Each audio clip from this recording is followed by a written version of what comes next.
सालों बाद Umar bin Khattab की खिलाफत में मुसलमानों की फौज पर्शियन एम्पायर के उसी कैपिटल की तरफ बहुत तेजी से बढ़ रही थी। लेकिन पर्शियन एम्पायर की कैपिटल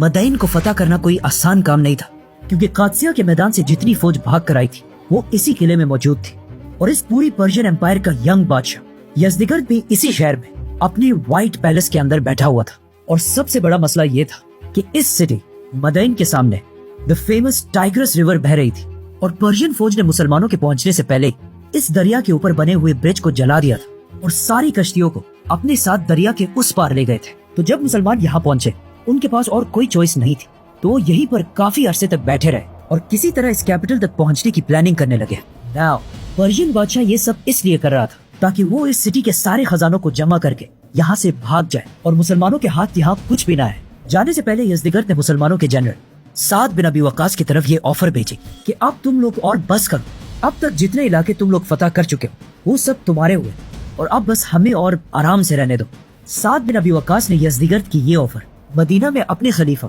उमर बिन खत्ताब की तरफ भेजी, लेकिन ऑफ कोर्स उमर रज़ियल्लाहु अन्हु ने ये ऑफर रिजेक्ट कर दी, क्योंकि हजरत उमर को पता था